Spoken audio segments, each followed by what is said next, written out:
The internationally acclaimed On Stage with Winford Williams. At a new time, Saturdays at 8 p.m. on CVM TV. So much more than entertainment.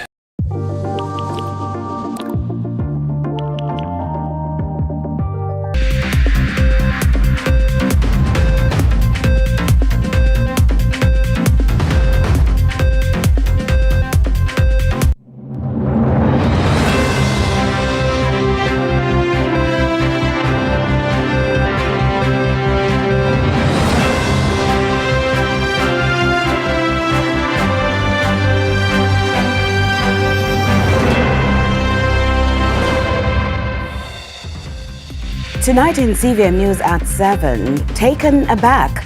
Vlogger shocked after charges in relation to carnival after-party shooting. Disappointed. Mother reacts to cops' manslaughter charge in daughter's death. Without a trace, family desperately seeking public's help to locate a missing St. Catherine man. A giant is gone. Reggae legend Ernie Smith dies at 80. Later on, we've got traditional flavors, saltfish slippers with toppings at Martin's Jerk Catering. And in sports, the Reggae Girls continue their quest for a third consecutive World Cup berth at the National Stadium tomorrow.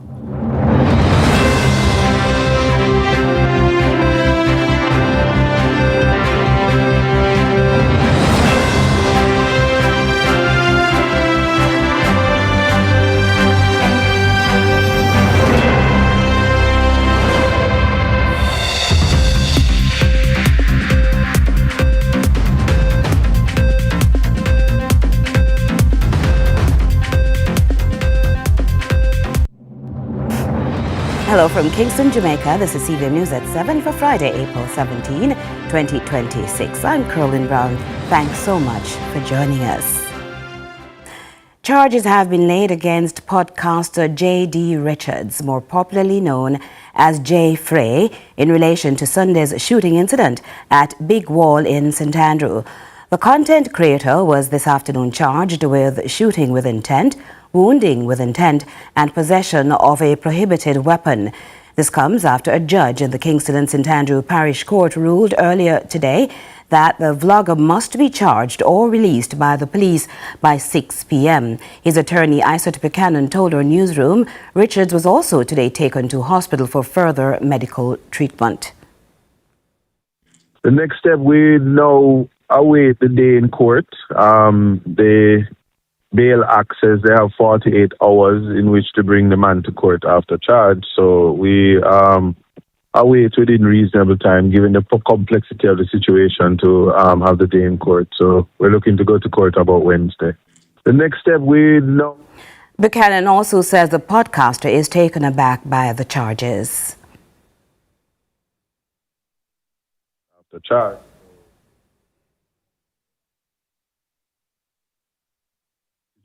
To have the day in court.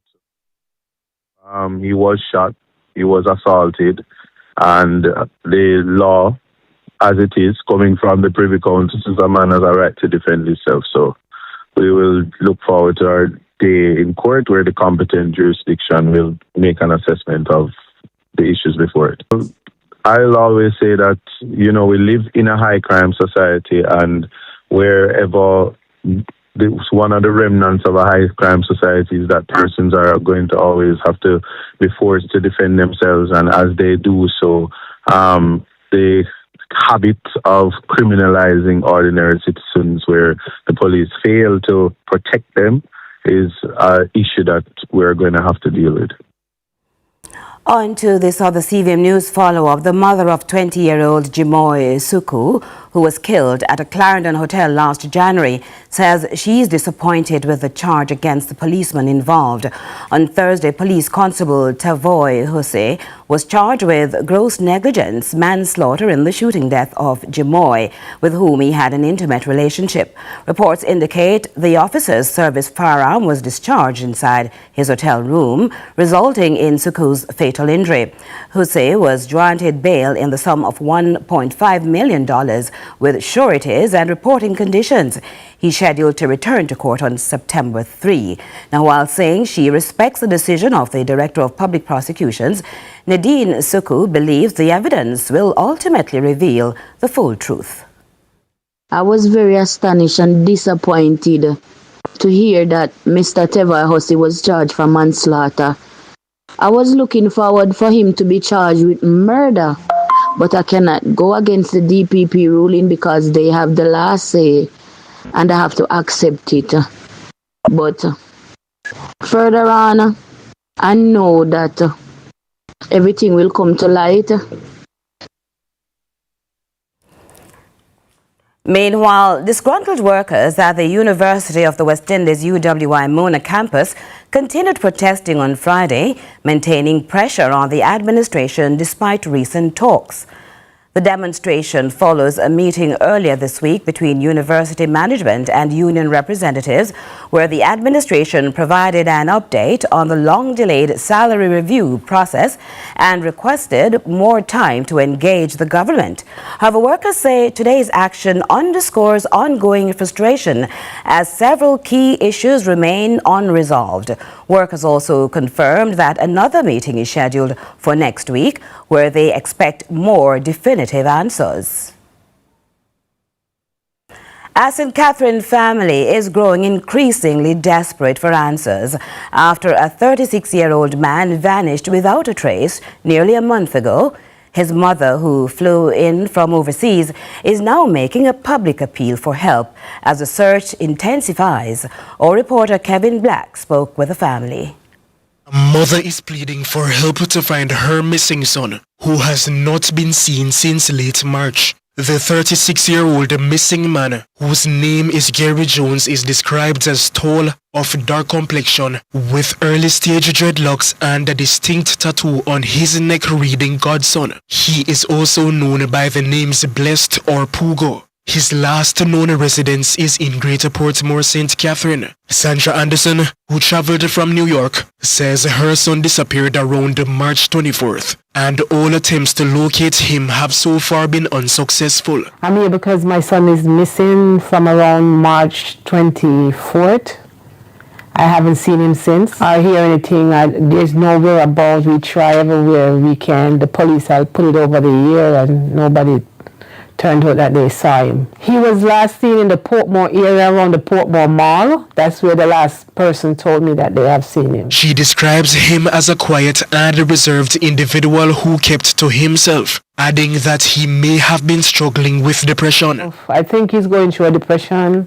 I don't really know what but his corresponding with me was great, and he was just going about in business doing himself.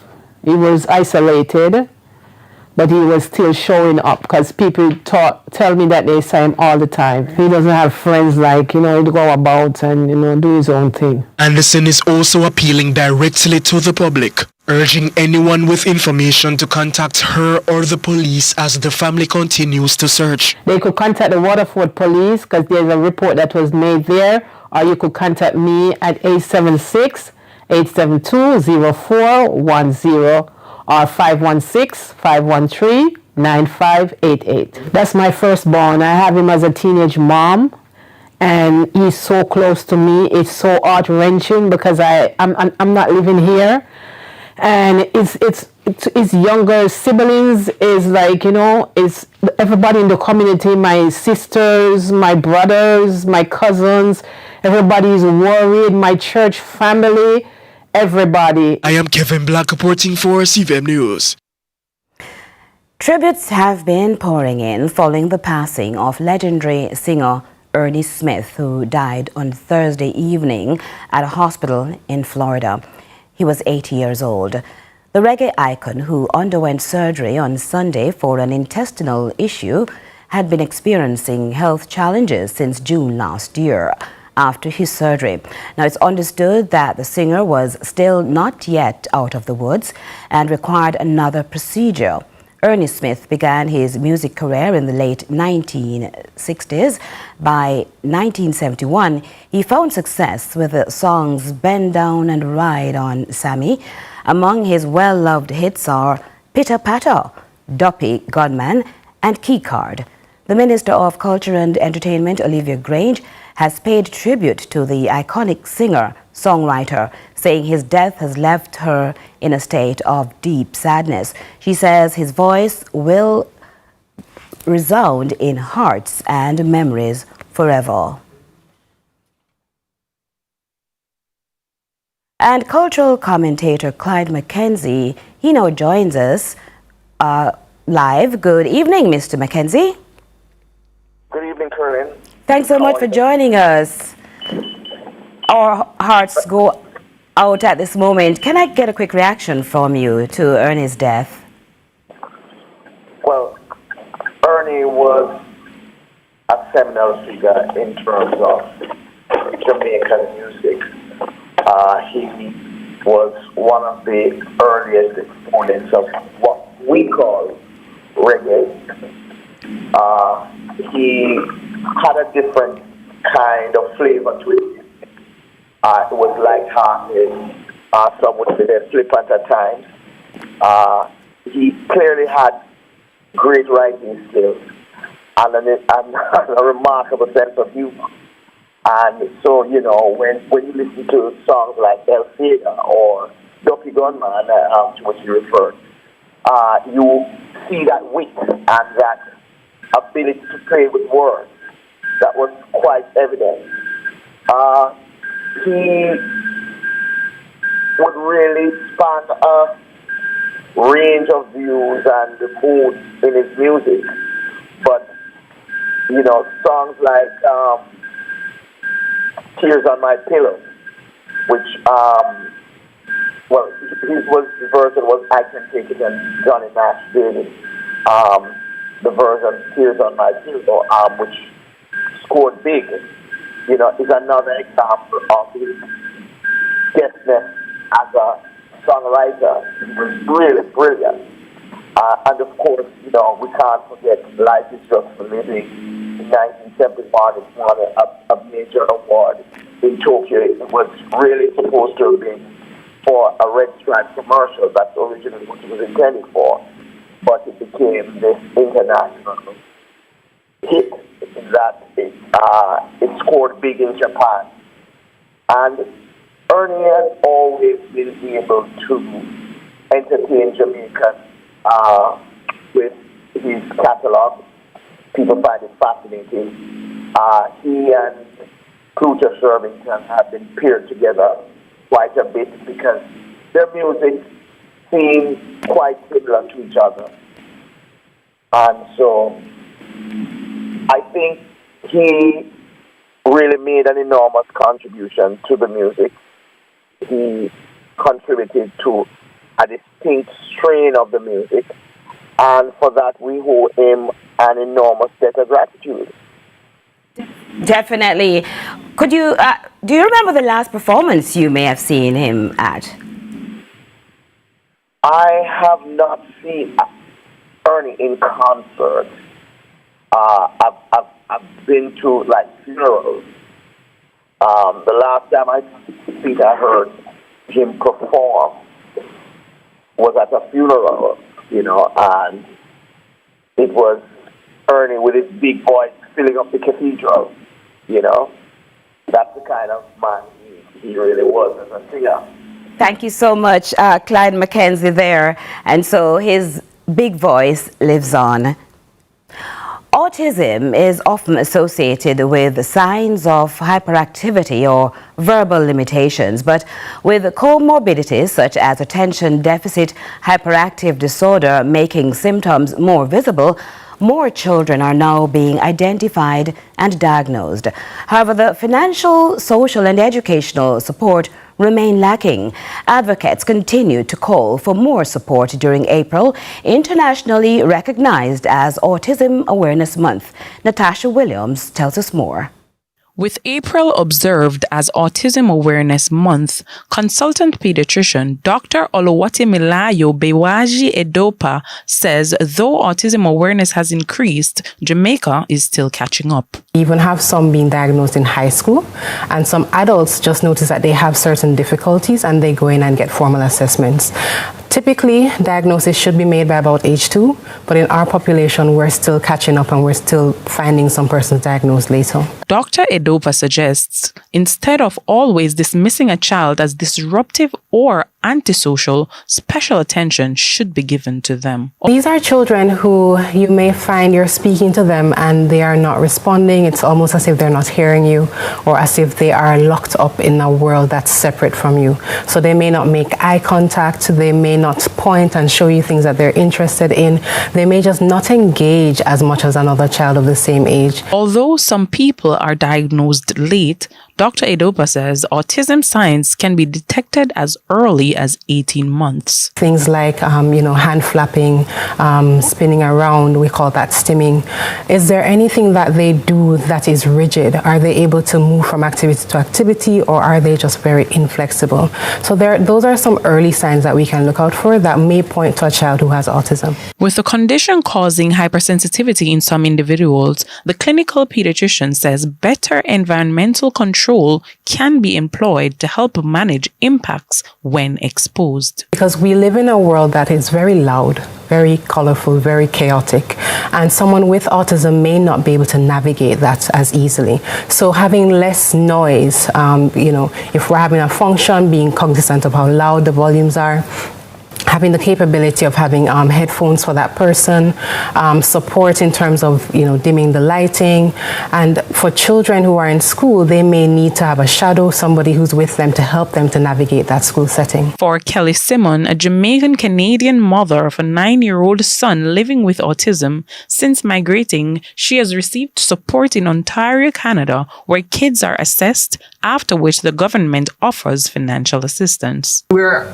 given interim funding, and you're able to purchase services such as ABA therapy, that's applied behavior analysis, speech therapy, occupational therapy, and a lot of other things that could include respite or technology support materials. But other challenges persist. It's mainly social challenges, difficulty making friends, and people would consider him socially awkward. And then when he was younger, extremely hyperactive, don't listen, don't make any eye contact. Studies show 1 in 36 children in Jamaica lives with autism. Parents are urged to get formal assessment early, but with the systematic issues in the health and education sector, stakeholders are calling for more urgent support. Well, education is, is more aware. This is important to make us aware, everybody aware of, the differences that we have in our population. And the second thing is funding. Natasha Williams, CVM News. And CVM News at 7 will continue with more local stories in just a moment.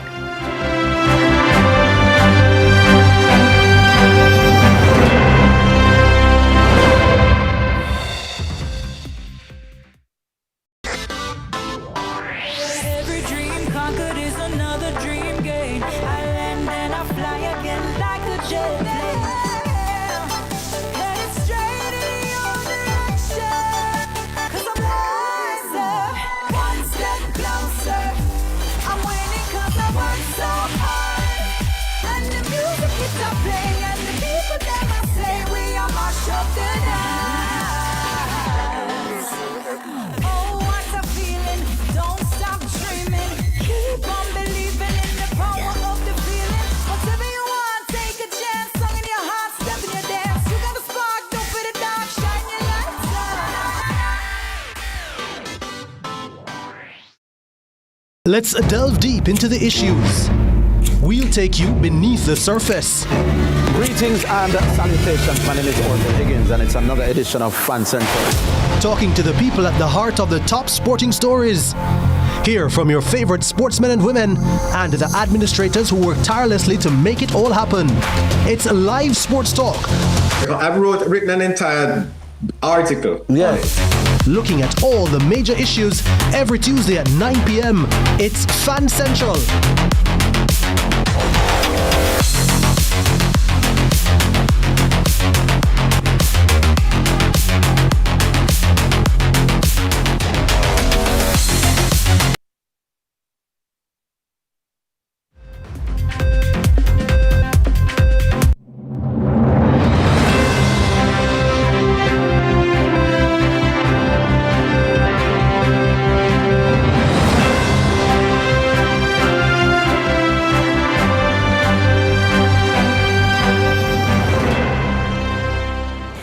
Thanks so much for staying with us. Now, many motorists are familiar with the woes of one gully in Chesterfield Drive in Seaview Gardens because of its close proximity to a traffic light.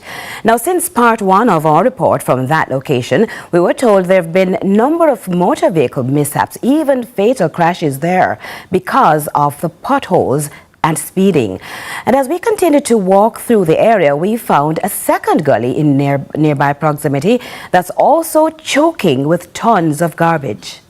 Where's all this coming from? What is it? What is this?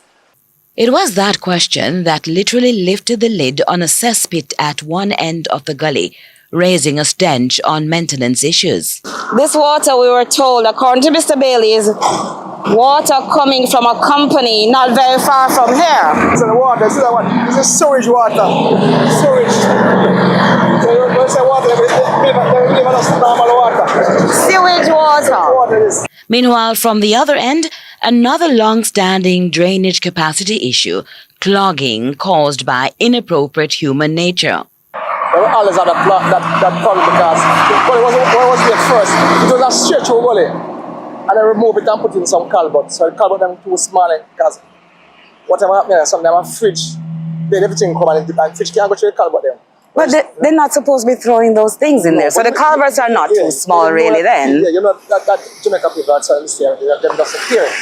But before here we used to have this gully here and then I used to come over. But now that they put the culverts, it's blocking the garbage. Yes, this bridge here might make around 5 years ago. Around 5 years ago. I found it, I said stuff. I know, so I tell the China man them when they're going to make it.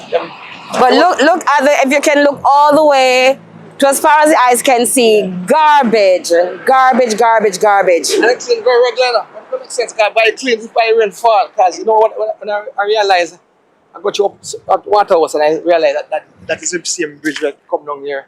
And the people them throw everything and try to gully see me. And every little thing they get, see the mattress, them try to gully, spring. So you're not unless the police them decide to take the people off a gully bank. Because most of the people were do this gully bank people them. So we have found a safe and dry spot in the middle of two gullies. Over that side, the water is supposed to be flowing in that direction at the top of Chesterfield Drive. And then it's supposed to be flowing this way also to go towards Seaview Gardens, also on Chesterfield Drive. Now that's the area we've been focusing on. The problem is, when that area is blocked off, all the water with all the debris comes this way and gushes in that direction.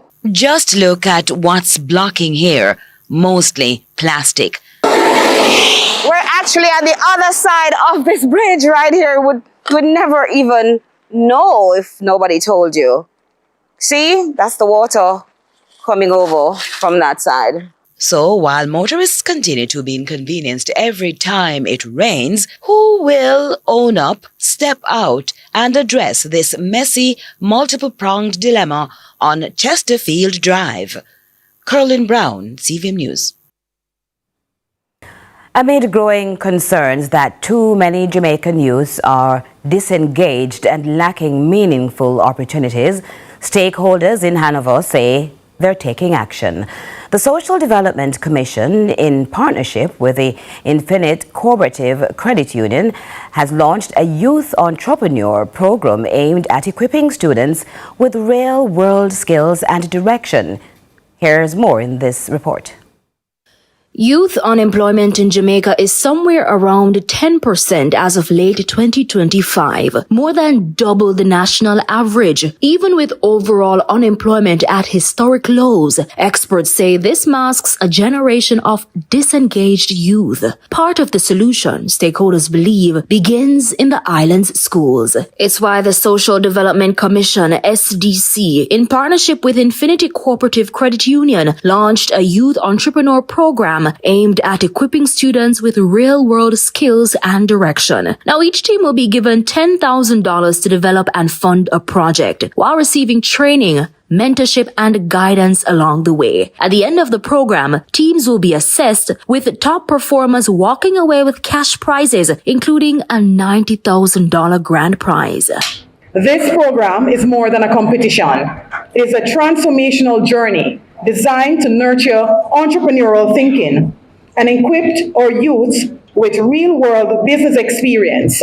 It provides a structured platform for students to move from ideas to action, from creativity to enterprise. The program will end on June 10. It brings together students from Merlin Otte, Nakalva, Racines, and Green Island High Schools for a month-long business challenge. Regional sales manager at Infinity, Conroy Ward, says he expects more schools to come on board. To quantify this impact now would be doing a disservice. We have 5 schools, and I can assure you that the success of the program after this iteration will cause a number of other schools to want to come on board. We'll be impacting schools, but most significantly, we'll be impacting individual lives by giving them information that they can take for themselves to be better able to manage businesses, to be better entrepreneurs, to be better individuals. The end goal, helping to boost Jamaica's economy. And this is a program that is actually going to engage young people with high schools across this region on how to use their skills and their talent to create business and get into business ventures that is going to help them to understand more about how we do things to boost our economy. If we want resilient communities and strong economies, we must equip our youth with entrepreneurial skills, problem solving and adaptability tools, financial literacy, digital fluency, and reinforce their courage to create. The students are especially grateful. Well, it gives a nice first-hand experience, so we could use it and build more skills and take it even further. So if it starts here, we can actually continue on. The U.S.-Israel war on Iran continues to influence the global economy. Agriculture is reeling now from the effects, and farmers, vendors, as well as customers have been reacting. More from Crystal Williams. The recent geopolitical tensions across the globe have affected markets and industries from social security to food production. Today we speak to local market vendors and their customers on how it affects their everyday lives. Because of the storm, and the war where we are going, the whole really affect, but they affect with. Alright, now we have come a market that we can't make a dollar. Things are a little bit cheaper, but the sales are slow. When it there, everybody come every day, come grab little things. But like how it's cheap now, it's hard because you not see the people that come by. So the most of the stuff them here show them every day. It's like the tomato them now, they might kill the things them with 30. You have to dash like the cucumber, the sweet pepper. They might kill the things them. They might force ripe, overripe the things them, so them not staying long. You buy them today, tomorrow you have to dash. It's things is much cheap now. We're not making no money now. It's very cheap. People losing lots because some of the goods are spoiled. Every minute I want to buy because I can buy 2 pound of carrot for 100. I can buy tomato, I can buy pepper. Once upon a time I couldn't buy it, so I usually cut by and pass it. But now every minute I'm here. When they get back up, they won't see me again. Manager for the Papine Market, Colleen Bernard, says recent price changes were expected to attract more foot traffic. The recent price change now would have attracted more persons because, as I say, in the storm time, the prices hike. But now, the prices is a bit welcoming, so persons can shop. Both vendors and customers understand that farming is both difficult and seasonal. When the market down, it down. When it up, it up. It doesn't really matter because food is a must. This moment the price will go up, the next moment it is down. So even when it goes up, you still have to buy because we must have to eat food in order to survive. Crystal Williams reporting for CVM News. Traditional flavors and news from overseas still to come. Stay where you are.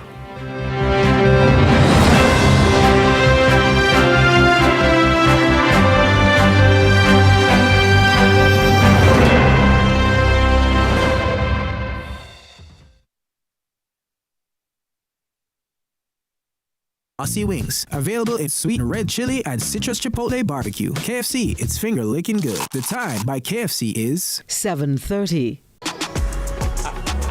You see me? Me love my food and my ketchup run the flavor in so many ways. Miss Flowers, I want to turn up your food, sir. My secret ingredients, just tomato ketchup, run the flavor. Richer, thicker, and more affordable. Give me the ketchup. Tune in to Lead Story. Weekdays at 6 p.m. Hosted by Jody Ann Quarry. Brought to you by Horizon, a new loan product from Access Financial Services. I'm me and the stylist, no scam and style me. From the market to the farm to the office, money talk is everywhere. But are you making sense or nonsense? The Bank of Jamaica brings you common sense with BOJ. Real stories, real laughs, and real lessons to help you protect, grow, and manage your money. Mattress savings. At least my mattress. You charge me to sleep on it. Partner plan. Remember last year we needed our payouts early? But Miss Pam gave it to her cousin first. Or a sketchy loan flyer. Electrifying deals. See why making the right financial choices is pure common sense. Brought to you by Bank of Jamaica, empowering everyday Jamaicans one episode at a time. Grandpa, it's 2026. You can't keep hiding all your money in every single pocket forever.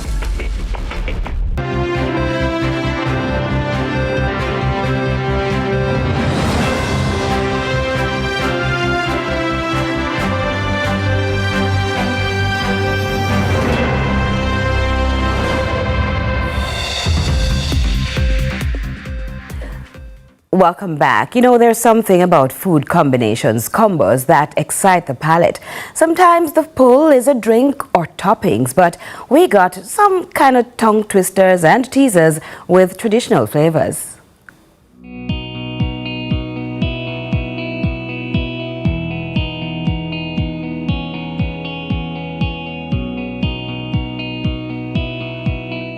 Street food is more than a stopgap globally. It has massive cultural spin-offs, revving up economic engines. From exotic to everyday favorites. So you're testing it then to see if the oil hot enough? Yes. So it probably the next 2, 3, 5 minutes. Oh, you're not ready yet? It's coming. The oil will come, the oil will bubble, the oil will bubble. So when you were growing up, so now, you used to love fritters or dumpling, fried dumpling? I still love fried dumpling a lot. I still love fried dumpling. And my mother used to make it. Sometimes actually without oil. She just puts it in the pot and bake it, and I mean we'd enjoy that. So definitely you still love fried dumpling. And so now we're talking about you hear the name fried dumpling mentioned. Now, if you know anybody in Jamaica between childhood and adulthood who has never had fried dumpling, please tell me. You know, some people don't like the middle of the fried dumpling. Me not necessarily like it either, but what about when you do it flat, like fritters? Martin Ellis is a head cook and bottle washer of his business, Martin's Jerk and Catering. He has been turning out new combos from originals with names like Fracky. Tell me about this Fracky. Okay, this Fracky is really fritters and ackee. Well, interestingly, people have always been asking for fritters and ackee, you know. And out of the blues, my son Jordan is over there, pretty much says, Daddy, I'm going to give it a name. And I said, what name? And he says, Fracky. And I said, wow. And pretty much same time, we just started with at night, my Kingston night market. How long ago was this, basically? This, at least 2 years ago. At least 2 years ago. And I tell you, listen, it was a phenomenon. Everybody take on to it. Pretty much we get, we have the flour, we pick up our saltfish, we actually soak it. So we don't boil it, we soak it. Because we still want a little tinge of the salt. So we soak it for a while, pick it up sometime overnight, put it in the fridge and make it soak. And then we use a bit of the water, not all of it, and with a flour. But for the seasoning, we blend up our seasoning. We don't cut it. Some people cut it, some people. So we blend up our seasoning, which is like onion, pepper, and scallion. So if it's with bread, it's bracky, and fritters, slippers. tipped with cornbread and red herring too. We don't want it too runny. Yeah. How you got into cooking? Oh, I got into cooking for a long time. I've been cooking for easily over 25 years. Actually, yes. And I pretty much, I think I've always liked cooking. And one day somebody recommended that why don't you go and do a course. It was actually a community thing they had. And I went and did it. And pretty much, can I say the rest is history? I've worked all over the place. I've worked with a lot of Jamaican companies. And we've been abroad. I've worked abroad too. So I've been doing it for a while. And pretty much still continue to do it. So, but I really love what I do.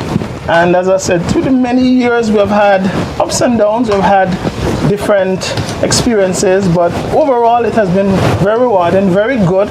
And the people love us and we love them. Bracky, fracky, plataki. Right. So what if we were to be having it with bun, which is weird? With bonaki. Okay, so this here is our fracky. Yes. This is fracky. How are you managing at this time? Because planting short. Not just short, it is extremely expensive. So one plant actually. That look like as a nice amount based on the yeah. So we put 5 on it. Actually, I saw a lady selling one planting for $700. One planting, and it was not a huge planting either. But that's. You have your suppliers. I do have my suppliers, and I shop around.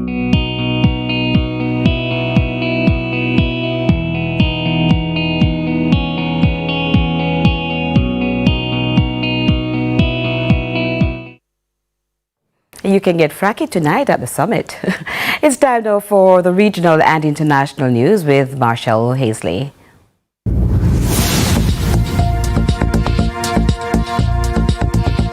We begin with news from the region.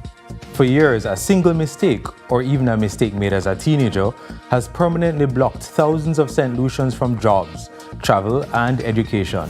On Tuesday, Parliament passed a bill that could change that. We hear more from DBS TV. The new bill changes 3 major things.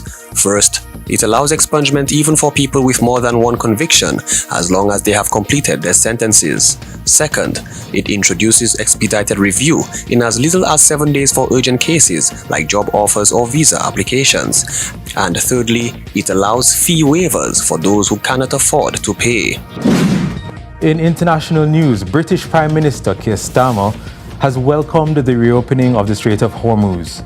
This comes as French President Emmanuel Macron and PM Keir Starmer on Friday hosted a video conference with their European allies to discuss possible deployment of a multinational force to the Strait of Hormuz once the Iran war is over. France 24 reports. Emmanuel Macron, Keir Starmer, they said that this conference that they held earlier was with 49 countries, and they insisted on the fact that everyone was in agreement that there needs to be a multinational effort to go in and open the Strait of Hormuz.